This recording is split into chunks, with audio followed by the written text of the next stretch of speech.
tahun 1453. Perang Salib berakhir dengan jatuhnya kota Konstantinopel ke tangan Turki Utsmani dan menyebabkan jalur perdagangan Eropa Asia terputus. Otomatis, pada saat itu suplai sumber daya di Eropa semakin terbatas, terutama rempah, yang saat itu disuplai dari India. Untuk mengatasi hal ini, bangsa Eropa mulai melakukan penjelajahan samudra, sebuah pelayaran untuk menemukan jalur perdagangan baru dan mencari daerah penghasil rempah-rempah lainnya. Setidaknya ada 6 bangsa Eropa yang melakukan penjelajahan samudra. Mereka adalah Perancis, Belanda, Portugis, Spanyol, Denmark, dan Inggris. Bangsa Eropa pertama yang melakukan penjelajahan samudra adalah Portugis. Pada tahun 1487, Portugis memulai penjelajahan samudra dan berhasil sampai ke India pada tahun 1498. Sebelumnya, pada tahun 1492, bangsa Spanyol memulai penjelajahan samudra mereka. Pada tahun 1494, tepatnya pada tanggal 7 Juni 1494, lahirlah Perjanjian Tordesillas, sebuah perjanjian yang dibuat untuk menghindari persaingan antara Spanyol dan Portugis. Perjanjian ini membagi daerah penjelajahan antara Spanyol dan Portugis. Di barat, Spanyol menemukan sebuah daratan. Awalnya Columbus, pelaut dari Spanyol yang saat itu memimpin pelayaran, mengira bahwa mereka telah sampai ke India dan menamakan orang-orang di sana sebagai suku Indian. Tetapi Columbus, kamu salah, kamu nggak sedang di India, tapi kamu menemukan benua baru. Amerika, Amerika, America, yeah! Sementara itu, Portugis yang sedang berada di India sadar bahwa India bukanlah daerah penghasil rempah-rempah.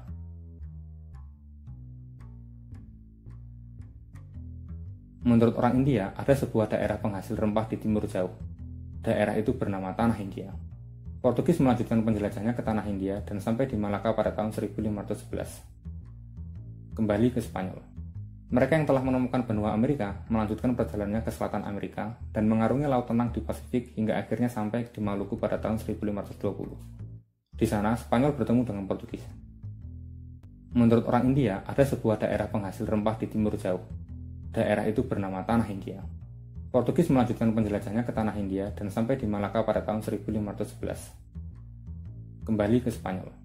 Mereka yang telah menemukan benua Amerika melanjutkan perjalanannya ke selatan Amerika dan mengarungi Laut Tenang di Pasifik hingga akhirnya sampai di Maluku pada tahun 1520. Di sana, Spanyol bertemu dengan Portugis. Penjelajahan samudra yang dilakukan oleh bangsa Eropa ini kemudian menjadi salah satu bukti sejarah yang membuktikan bahwa bumi itu bulat, bukan datar ataupun donat. Pada masa ini, bangsa Portugis dan Spanyol telah datang ke Tanah India. Tanah India tersebut oleh bangsa Eropa kemudian disebut sebagai Diamond of East atau Mutiara dari Timur. Tanah subur penghasil rempah-rempah yang pada saat itu bernama Nusantara. Kabar sampainya bangsa Portugis dan Spanyol ke Tanah India membuat bangsa Eropa lain tertarik untuk datang. Salah satu bangsa yang kemudian datang adalah bangsa Belanda, bangsa yang melakukan kolonialisme terlama di beberapa wilayah di Indonesia. Penjelajahan bangsa Belanda berawal dari orang ini, Barents. Jadi, gimana caranya Bapak mau ke sana? Ada 2 jalur yang sudah ada, jalur orang Spanyol atau jalur Portugis. Nona muda, kau terlalu meremehkanku. Aku punya jalurku sendiri, aku akan pergi ke utara. Kok ke utara sih, Pak? Bapak kan mau ke Tanah India. Tanah India itu ada di timur. Nona muda, bumi itu bulat. Bulat. Mau barat, timur, utara, selatan, tetap saja biasanya ke timur. Kau tidak tahu hal itu, dasar flat earth. Kau tidak tahu itu. Akhirnya Barents pun tetap berangkat, bukan ke timur, tapi ke utara. Sebenarnya tidak ada yang aneh dengan jalur utara Barents, karena jalur ini memang memangkas perjalanan yang cukup signifikan. Tapi seperti yang kita tahu, di utara ada kutub utara dan es yang sangat dingin. Mereka berlayar, dan seperti yang kita duga, mereka terhalang oleh es di kutub utara. Beberapa kali mereka berusaha untuk menembus jalur di utara, namun tak pernah berhasil. Hingga akhirnya Barents pun meninggal dalam perjalanannya mereka.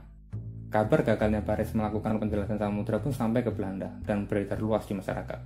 Salah satu yang tertarik dengan gagalnya Barents adalah Cornelis de Houtman, pedagang yang memiliki ambisi besar untuk pergi ke Tanah India, menemukan Nusantara, mencari rempah, menguasainya, dan menjadi kaya raya.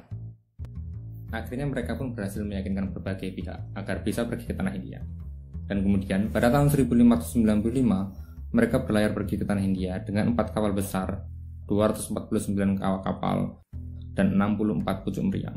Mereka berlayar mengikuti jalur yang biasa dilalui oleh bangsa Portugis, Setelah melewati perjalanan yang panjang, pada tahun 1596 akhirnya mereka sampai ke tanah India, tepatnya di Pelabuhan Banten. Dengan rempah-rempah yang dilakukan oleh Cornelius berjalan lancar. Kelompok Cornelius awalnya disambut baik oleh penduduk Banten, juga oleh pemimpin Banten saat itu, Sultan Mahmudin. Tetapi, kemudian pihak Belanda semakin serakah dan bertindak seenaknya sendiri. Rakyat Banten yang awalnya menyambut baik perdagangan Belanda menjadi muak dengan tingkah laku pedagang Belanda. Dan dengan didukung oleh pihak Portugis yang saat itu ada di sana, bersama penduduk Banten, mereka mengusir Belanda dari tanah Banten. Setelah diusir dari Banten, Cornelius beserta rombongan masih berada di perairan Hindia dan berlayar ke arah timur menuju Bali. Mereka tak ingin pulang dengan hanya membawa hasil yang pas-pasan. Mereka mencari daerah penghasil rempah yang lain dan berlabuh di Pulau Madura. Di Pulau Madura, mereka diusir oleh rakyat Madura karena berbuat onar dan membunuh Pangeran Madura. Setelah diusir dari Madura, mereka berlabuh ke Bali. Dan tentu, dengan sikap kesombongan dan keserakahan yang ditunjukkan para pedagang Belanda, mereka diusir dari Bali. Akhirnya Cornelius dan rombongan kembali ke Belanda dengan hasil rempah-rempah yang seadanya. Mereka menceritakan semua kisah perjalanan mereka dan yang mereka dapatkan di tanah Belanda.